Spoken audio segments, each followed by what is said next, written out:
नमस्कार दोस्तों, कहीं ना कहीं अब फिर से यूएस और ईरान की पीस डील हमें होती हुई दिखाई दे सकती है। जो एमओयू साइन हुआ था स्विट्ज़रलैंड में, ट्रंप ने उस पर हस्ताक्षर किए थे, उसी पर दोनों देश अभी टिके हुए हैं। लेकिन स्ट्रेट ऑफ हॉर्मुज़ पर हमले हुए, यूएस ने स्ट्राइक की, क्रिप्टो मार्केट और दुनिया भर के मार्केट पर इम्पैक्ट पड़ सकता था। लेकिन ट्रंप चालबाज आदमी है। ट्रंप हमेशा वीकेंड पर हमले करते हैं, यानी शनिवार और रविवार को यहाँ पर हमले करते हैं ताकि यूएस के स्टॉक मार्केट और दुनिया भर के स्टॉक मार्केट पर असर ना पड़े। लेकिन हम जानते हैं कि क्रिप्टो मार्केट तो 24/7 चलता है, हाईली वोलेटाइल रहता है, तो उस पर इसका असर ज़रूर पड़ा है। और 59,000 का डॉलर का जो लेवल था वो भी कहीं ना कहीं बिटकॉइन ने ब्रेक किया, और अल्ट कॉइन और मेम कॉइन में भी कहीं ना कहीं बखूबी गिरावट हमें देखने को मिली। लेकिन फिर कल से कतर की राजधानी दोहा में यानी मंगलवार को 30 जून को इनकी यहाँ पर मुलाकात और जो डील है उस पर यहाँ पर बातचीत फिर से शुरू होती हुई दिखाई ज़रूर दे सकती है। और वहीं पर ईरानियन फोर्स और ईरान के लीडर ये बोल रहे हैं कि स्ट्रेट ऑफ हॉर्मुज़ को कम्प्लीटली ओपन किया जाएगा, क्योंकि एमओयू में ये सारी बातें हुई थी। स्ट्रेट ऑफ हॉर्मुज़ को इस वार के बीच में नहीं लाया जाएगा। और कल फिर अगर दोहा में ये मीटिंग चलती है, इसके भी अपने आप में ख़ास मायने हैं। लेकिन काफ़ी लोग ये बोल रहे हैं कि ट्रंप यहाँ पर काफ़ी ज़्यादा मैनिपुलेशन कर रहे हैं। लेकिन ये भी है कि वीकेंड पर ही वो हमले करते, तो मैनिपुलेशन का खतरा भी कहीं ना कहीं कम नज़र आता है। मैनिपुलेशन क्रिप्टो बाज़ार में हो रही है ये कोई नहीं जानता, क्योंकि इतने सारे क्रिप्टो वॉलेट हैं, इतनी सारी चीज़ें, उनको ट्रैक करना भी इम्पॉसिबल है। लेकिन ईरान एक मुद्दे पर अड़ा हुआ है। ईरान ये बोल रहा है कि लेबनान से यहाँ से इज़राइल को बाहर निकलना होगा, तभी ये एमओयू सही माना जाएगा। तब तक आप ये नहीं कह सकते कि यहाँ पर पीस डील बन चुकी है, शांति वार्ता कहीं ना कहीं हो चुकी है। और इज़राइल पीछे हटने को तैयार नहीं है। लेबनान पर यहाँ पर के मुद्दे पर इज़राइल रुकेगा नहीं। लेकिन अब काफ़ी लोग पूछते हैं कि इसका क्रिप्टो मार्केट पर क्या इम्पैक्ट पड़ेगा, क्योंकि अभी मैं आपको एक चीज़ यहाँ पर दिखाने की कोशिश करूँ। क्रूड ऑयल के मार्केट को जब आप जानोगे, एक सेकंड, यहाँ पर क्रूड ऑयल के प्राइस को मैं आपको दिखाने की कोशिश करूँगा कि क्रूड ऑयल के प्राइस क्या मूव कर रहे हैं, क्योंकि वही मूवमेंट आपको ग्लोबल लिक्विडिटी के मूवमेंट को शो करेगी। अब आप यहाँ पर थोड़ा देखने की कोशिश करो, मैं आपको दिखाता हूँ। ये देखिए, ये यहाँ पर क्रूड ऑयल के प्राइस आपको देखने को मिल रहे होंगे, अलग अलग क्रूड ऑयल के प्राइस। लेकिन जैसे WTI होगा, ब्रेंट क्रूड, ये जो $110 तक चले गए थे, उनसे काफ़ी गिरावट आई है। यानी पैसा ऑयल से तो निकला। आप देख लीजिए, मैक्सिमम यहाँ पर जो ऑयल के प्राइस है यहाँ पर डाउन ही है। यानी ये साफ़ है कि स्ट्रेट ऑफ हॉर्मुज़ आपका खुला हुआ ही है, तभी आपके जो लिक्विडिटी है ऑयल से कहीं ना कहीं निकल रही है। और जो हम एक महीने पहले ऑयल के प्राइस में मूवमेंट देख रहे थे, वो मूवमेंट अभी हमें देखने को नहीं मिल रही है। अभी यहाँ पर इंस्टीट्यूशंस ही यहाँ पर क्रूड ऑयल में बैट लगा रहे हैं, और कहीं ना कहीं रिटेल ग्रुप अभी यहाँ से बाहर निकलता हुआ दिखाई दे रहा है। लेकिन एक इम्पॉर्टेंट चीज़ मैं आपको आगे बताने वाला हूँ।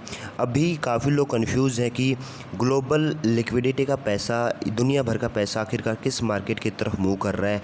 AI में जा रहा है, क्रिप्टो में जा रहा है, स्टॉक में जा रहा है, एलोन मस्क के SpaceX में जा रहा है। एक्चुअल में मूवमेंट क्या हो रही है, उसको लेकर मेरे पास एक स्ट्रॉन्ग अपडेट है। लेकिन हमेशा की तरह हम इस वीडियो में भी जानेंगे कि मार्केट में कितने लिक्विडेशन हुई, क्योंकि मार्केट में लिक्विडेशन ही हमें बताते हैं कि मार्केट के मूवमेंट किस तरफ हुई है। एक्चुअल जब हम उसको ट्रैक करने की कोशिश करते हैं, तभी हमें यहाँ पर सही जानकारी देखने को मिलती है। तो ये थोड़ा लोड हो रहा है, इसको मैं यहाँ पर दिखा देता हूँ आपको। बाकी लगभग यहाँ पर $202 मिलियन इस क्रिप्टो मार्केट में लिक्विडेट हुए हैं। बखूबी लॉन्ग पोजीशन में ज़्यादा लिक्विडेट होंगे, क्योंकि हम पीछे की तरफ यहाँ स्लिप कर गए थे। मैंने आपको सुबह सुबह अपडेट दी, फिर से यहाँ पर यूएस की तरफ से स्ट्राइक हुई है। अब आप यहाँ पर देखो, BTC में यहाँ पर $82 मिलियन लॉन्ग पोजीशन में, और वहीं इथेरियम में भी $45 मिलियन कहीं ना कहीं लिक्विडेट होते हुए दिखाई दे रहे हैं। अब आप इस चीज़ से क्या अंदाज़ा लगा सकते हो? अंदाज़ा लगाने को कोई मतलब है भी नहीं, क्योंकि लिक्विडेशन सब सिर्फ इतना बताते हैं कि मार्केट रिएक्ट किस तरीके से कर रहा है। यानी जो लोग लॉन्ग पोजीशन बना के बैठे थे वो कहाँ पर अटके हैं, शॉर्ट वाले कहाँ पर अटके हैं, और ये सारी चीज़ें चलती रहती हैं। लेकिन क्या अभी चीज़ें बदलेंगी? क्योंकि लिक्विडेशन क्या हमें शॉर्ट में देखने को ज़्यादा मिलेंगे? क्या क्लैरिटी एक्ट आने वाला है? क्योंकि क्लैरिटी एक्ट को लेकर चर्चा बहुत तेज़ हो चुकी है, और जब जब दुनिया में क्लैरिटी एक्ट को लेकर चर्चा तेज़ हुई है, तब तब मार्केट के सेंटीमेंट उसी तरफ शिफ्ट हुए हैं। अभी जो मार्केट का केंद्र है, इस क्रिप्टो मार्केट का सेंटर है, एपी सेंटर है, वो यहाँ US ईरान वार से शिफ्ट होकर क्लैरिटी एक्ट की तरफ चला गया है। लेकिन बड़े बड़े जो हेज फंड हैं, इंस्टीट्यूशंस हैं, वेल्थ मैनेजमेंट है, एसेट मैनेजमेंट ग्रुप हैं, black rock type, JP Morgan और दुनिया भर के बैंकिंग सिस्टम है, वो क्या प्रेडिक्ट कर रहे हैं क्लैरिटी एक्ट को लेकर, क्योंकि बैंकिंग सिस्टम ही एक ऐसा नेटवर्क है जो बताएगा क्लैरिटी एक्ट आने के चांसेस कब है। और उसको लेकर भी मेरे पास एक बड़ी खास अपडेट है, उसको भी मैं यहाँ पर आपके सामने डिस्कस करने की कोशिश करेंगे। तो क्लैरिटी एक्ट को लेकर क्या अपडेट आ रही है, तो क्लैरिटी एक्ट को लेकर खास अपडेट ये है कि गैलेक्सी डिजिटल ने यहाँ पर एक इम्पोर्टेंट अपडेट दी है। ग्रे स्केल भी यहाँ पर कुछ खास बात कर रहा है। तो ग्रे स्केल ये बोल रहा है कि आपका इस साल क्लैरिटी एक्ट आ जाएगा, इसके 50-50 चांस है, यानी 50-50 गैलेक्सी की रिसर्च आई है इसको लेकर, और 50-50 चांस है, जो 80-90% चांस है कि 2026 में आ जाएगा, वो अभी चांस काफ़ी कम होते जा रहे हैं। और गैलेक्सी डिजिटल ये भी बोल रहा है अगर इस साल क्लैरिटी एक्ट नहीं आता है तो जितने भी बिटकॉइन ट्रेजरी कंपनी है या जो इथेरियम की ट्रेजरी कंपनी है, बिटमाइन जैसी कंपनी है, स्ट्रेटजी जैसी कंपनी है, वो बहुत ज़्यादा लॉस में जाएगी। और इतने ज़्यादा लॉस में जाएंगी, अभी 10-12 बिलियन डॉलर के लॉस पर माइकल सेलर खुद बैठे हुए हैं। और इसके बाद बहुत ज़्यादा लॉस में जाने के बाद काफ़ी ज़्यादा उनके जो लोन चुकाने हैं उन पर इम्पैक्ट आएगा, और इसका इम्पैक्ट पूरे ओवरऑल मार्केट पर देखने को मिल सकता है। अभी यहाँ पर जितने भी क्रिप्टो के वकील हैं जो क्लैरिटी एक्ट के पक्ष में हैं, वो ये बोल रहे हैं 13 जुलाई से 7 अगस्त की जो विंडो है वो एकदम बिल्कुल परफेक्ट बैठती है, जहाँ पर हम चाहकर भी क्लैरिटी एक्ट लाने की कोशिश कर सकते हैं। इसके अलावा कोई चांस नहीं है।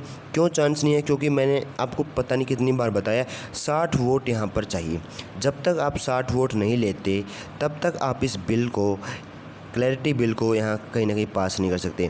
और सबसे ज़रूरी है 60 वोट लेना। 7 वोट आपको डेमोक्रेट्स के चाहिए, 53 वोट आपको रिपब्लिकन पार्टी के चाहिए, यानी ट्रंप की पार्टी के चाहिए। और इतने वोट जब तक आपको नहीं मिल जाते तब तक आप ये बिल को कहीं ना कहीं पास भी नहीं कर सकते। और अभी मैं आपको यहाँ पर फियर एंड ग्रेड इंडेक्स दिखाने की कोशिश करूँ, ये देखिए 12 पर अभी बना हुआ है, एक्सट्रीम फियर की कंडीशन में भी बने हुए। पिछले महीने 28 था, हमें सोचा था कि यूएस ईरान की जैसे जैसे पीस डील होगी हम एक्सट्रीम फियर में जाते जा रहे, 23 पे आ गए, अब 18 पे आ गए और आज 12 पे आ गए। आप देख रहे हो, यानी पीस डील की तरफ बढ़े, लेकिन मार्केट में फियर होता गया। फियर होने के भी कई सारे रीज़न थे, एक रीज़न नहीं था। यहाँ पर जेपी मॉर्गन ने बोला कि माइनर यहाँ पर लॉस में बेच रहे हैं, और भी काफ़ी सारे अपडेट आई, क्रिप्टो क्वांट की अपडेट आई कि लोगों के पास कैपिटल ही नहीं है मार्केट में लगने के लिए, क्योंकि इधर उधर कैपिटल जा चुका है। क्रूड ऑयल में गया, ए स्टॉक में गया, इलोन मस्क के स्पेसएक्स के IPO में गया, यानी इधर उधर पैसा लोगों का साफ़ हो चुका है। बॉन्ड में लोग अभी ज़्यादा इंटरेस्टेड लग रहे हैं। और दुनिया भर के बॉन्ड में क्यों इंटरेस्टेड है? क्योंकि दुनिया भर की जो देश हैं, जितने भी देश हैं, वो अपने करेंसी को यहाँ मजबूत बनाने के लिए बॉन्ड में यहाँ पर अच्छा खासा रिटर्न देने की बात कर रहे हैं। और जब जब लोगों को बॉन्ड में ज़्यादा रिटर्न मिला है तब तब लोगों ने यहाँ पर क्रिप्टो से पल्ला झाड़ने की कोशिश की है। लेकिन अब हम बात करेंगे मार्केट में पैसा कहाँ से जा रहा है, और इंडिया में भी कुछ क्रिप्टो को लेकर खास अपडेट आ रही है। चलिए उस पर हम डिस्कस कर लेते हैं। तो दोस्तों, जिस चीज़ की मैं वीडियो के स्टार्टिंग में बात कर रहा था कि क्रिप्टो मार्केट में से पैसा निकल के कहाँ जा रहा है, स्टॉक से निकल के जा रहा है, क्रूड ऑयल से निकल रहा है, गोल्ड से कहाँ निकल रहा है, और जो ये है AI बबल को trigger a global finance crisis soon, central bank warn. China के हेज फंड से लेकर सेंट्रल बैंक यही चेतावनी दे रहे हैं कि जो AI का ये बबल है ये फूटने वाला है। यानी जो एंथ्रोपिक है, ChatGPT कंपनी है, और जितनी भी OpenAI कंपनी है, ग्रोक है, इन्होंने हाईली वैल्यूएशन पर यहाँ पर फंड राइज किया है। रिटेल ग्रुप का पैसा इन्होंने फंसा के रखा है और बड़े बड़े वादे इन्होंने किए हैं। लेकिन क्या उन वादों पर उतर पाएंगे? क्योंकि अभी आप देखोगे कि एप्पल से लेकर माइक्रोसॉफ्ट, जो बड़ी बड़ी कंपनियां, ये यही बोल रहे हैं कि हमारे AI प्रोडक्ट्स पर बहुत ज़्यादा खर्चे आ रहे हैं एज़ कम्पेयर टू हम किसी एक इंसान को उस नौकरी पर रखते, यानी। और ये $1 ट्रिलियन की वैल्यूएशन पर पैसा उठा रहे हैं। अभी आप देखोगे एंथ्रोपिक का, OpenAI का, इनके IPO आ रहे हैं, कुछ के आ भी चुके हैं। और ये IPO आने के बाद में मार्केट, और ये जो क्राइसिस है इसकी वार्निंग काफ़ी लोग 1-2 साल से देते आ रहे हैं कि ये बबल फूटने वाला है, लेकिन इसके मायने अलग अलग थे। अब AI इस लेवल पर जा चुका है, इतना पैसा यहाँ पर लग चुका है कि अब चांस और बढ़ चुके हैं कि आप यहाँ पर एक फाइनेंशियल क्राइसिस की तरफ बढ़ो, और इसका रीज़न यहाँ पर AI ही बनेगा, यानी AI उसका कारण यहाँ पर बनता हुआ दिखाई दे सकता है। बाकी क्रिप्टो इंडिया ने यहाँ पर एक अपडेट दी है कि अभी यहाँ पर 3 रेट हाइक हो सकते हैं 2026 में। चांस काफ़ी हैं, मार्केट उम्मीद कर रहा है। और जब जब यहाँ पर रेट हाइक हुए हैं किसी भी साल में, अगर एक रेट हाइक होता है, काफ़ी लोग बोल रहे हैं कि 2022-23 से लगातार रेट हाइक होते आ रहे हैं, लेकिन कभी भी एक साल में 3-3 बार रेट हाइक नहीं हुए। और कई बार बीच बीच में यहाँ पर रेट कट भी फेड की तरफ से देखने को मिले हैं। लेकिन जो नए यहाँ पर फेड गवर्नर आए केविन वार्श, वो अपना अलग रवैया इस मार्केट की तरफ लेके जा रहे हैं। और उन्होंने यही बोला है कि जो महंगाई है उसको कंट्रोल में लाने के लिए जो यहाँ पर कदम उठाए जा सकते हैं उसको हम उठाने की कोशिश ज़रूर करेंगे। और सबसे खतरे की घंटी यहाँ पर ETF को लेकर है। जो ब्लैक रॉक के इन्वेस्टर हैं स्पॉट ETF के, वो यहाँ पर 40% डाउन है अपने यहाँ पर पोर्टफोलियो में, कैपिटल में जो उन्होंने निवेश किया है। और सबसे बड़े खतरे की घंटी ETF में ही होती हैं, क्योंकि मैं आपको बताता रहता हूँ कि रिटेल अभी इस मार्केट को अलग नज़रिए से देखता है। अभी जो पुराना नज़रिया नहीं है मार्केट को देखने का, अब हम इस क्रिप्टो मार्केट को ETF के नज़रिए से देखते हैं। और जब जब ETF के नज़रिए से देखा गया है तब तब मार्केट के सेंटीमेंट उसी के अनुसार यहाँ पर रिएक्ट करते आए हैं। और जब आप देखोगे ऐसा पता चलता है कि ब्लैक रॉक जो इतना बड़ा $10 ट्रिलियन का वेल्थ मैनेजमेंट ग्रुप है, अगर उसके क्लाइंट 40% डाउन है तो आप समझ लेना मार्केट में यहाँ पर कुछ गड़बड़ है। क्योंकि ब्लैक रॉक के पास में CA की कमी नहीं है, बड़े बड़े एनालिस्ट की कमी नहीं है, उनको सब पता है, हमसे ज़्यादा नॉलेज उनके पास है, उनके पास बड़े बड़े सुपर माइंड बैठे हुए हैं। फिर भी अगर उनके इन्वेस्टर, उनके क्लाइंट्स यहाँ पर लॉस में हैं, तो फिर हम और आप यहाँ पर किस खेत की मूली है।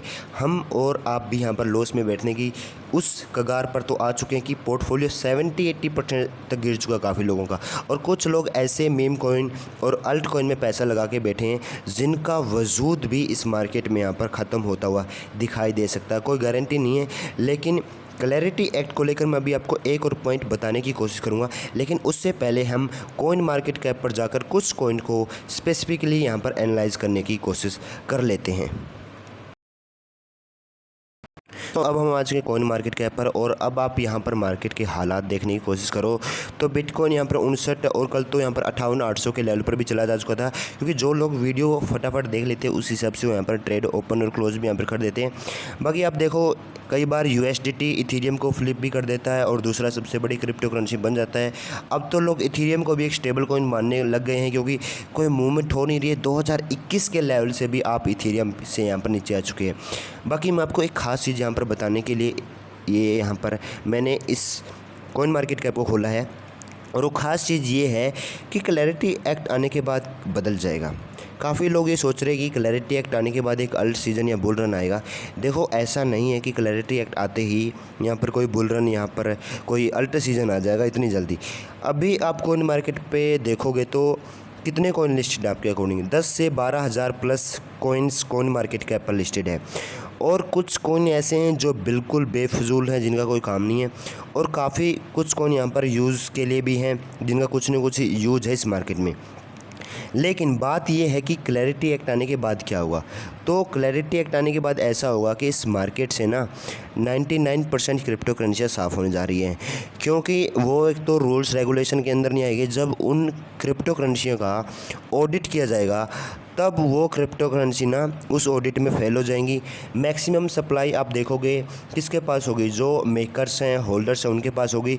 और ये चीज़ नहीं चलेगी इस क्रिप्टो मार्केट में। अब आप देखोगे जो क्रिप्टो करेंसी यूज़ में उनके हालात क्या हैं यार।